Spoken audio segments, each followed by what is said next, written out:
Today we are going to learn about the Less Invasive Surfactant Administration procedure.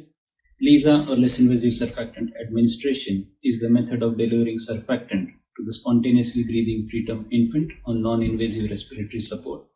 Studies have shown that administering surfactant by the LISA technique results in the significant reduction of the need for mechanical ventilation and the composite outcome of death or bronchopulmonary dysplasia at 36 weeks.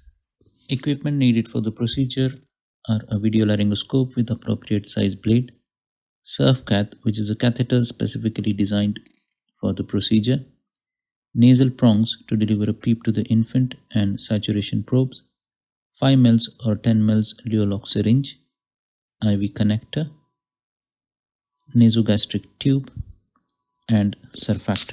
Emergency equipment such as neopuff, laryngoscope with appropriate sized blade, endotracheal tubes, suction should be readily available if needed.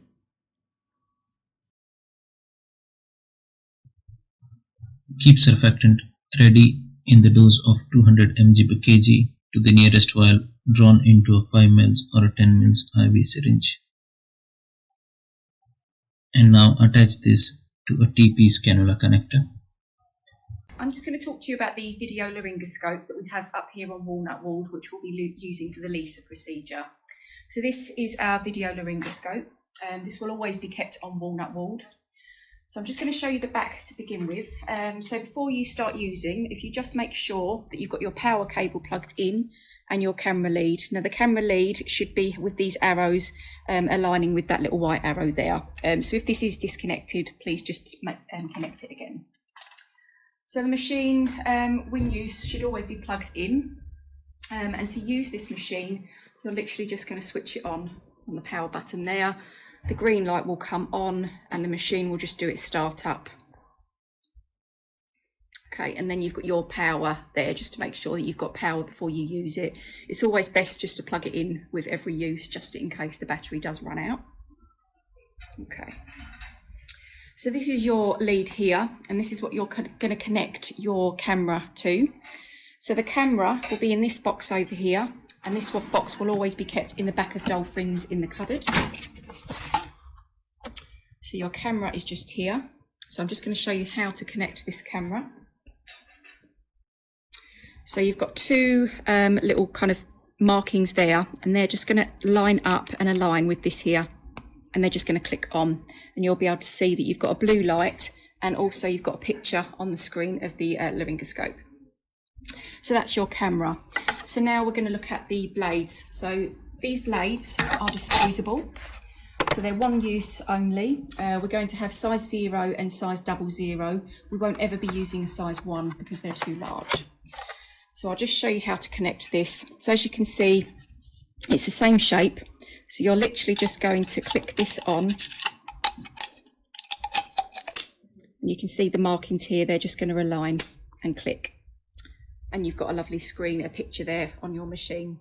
So that is the laryngoscope set up to use. If you're disconnecting after use, if you just remove this there, that can then be thrown into the bin, and the camera can be disconnected, and this just needs to be cleaned with a green Clenel wipe, the same as the actual machine itself. Please make sure that this is replaced into the box and not put anywhere else. And again, just placed at the back of dolphins so that it's kept safe. The video laryngoscope should not leave the ward without one of the senior sisters knowing. The infant should have continuous monitoring of the heart rate and oxygen saturations. The infant should be stable and spontaneously breathing in order to qualify for the LISA procedure. Now the infant should be swaddled for comfort and positioned in an appropriate manner, ensuring adequate warmth to maintain the infant's temperature throughout. In case of very small and premature infants, consider the use of transformer. A nasogastric or orogastric tube should be inserted to allow the stomach to be aspirated prior to and during the procedure. Maintain the infant on nasal CPAP via face mask or nasal prongs. Administer pre-medications if performing the procedure on the unit.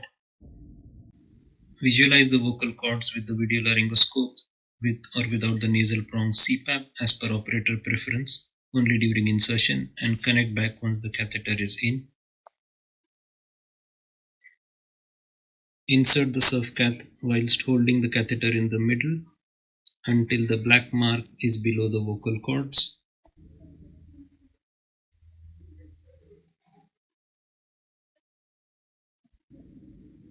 Note the mark at the lips and remove laryngoscope and maintain surf cath in the midline position. Continue the ongoing PEEP delivery via prongs. Second person to administer surfactant slowly over 3 to 5 minutes. This is the most crucial step of the procedure, as surfactant administered rapidly will lead to more adverse events.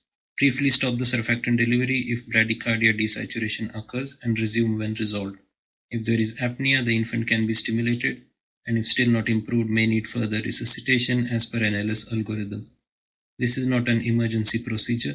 Stop if having difficulties and consider alternatives. Aspirate the NGT continuously during the procedure. Small amounts of surfactant may be aspirated in the NGT, which is acceptable, but if it seems a lot, then there is potential misplacement of the catheter. In this case, pause and have a look with the video laryngoscope to ensure catheter is in C2. Remove the surf cath and continue the infant on non-invasive respiratory support.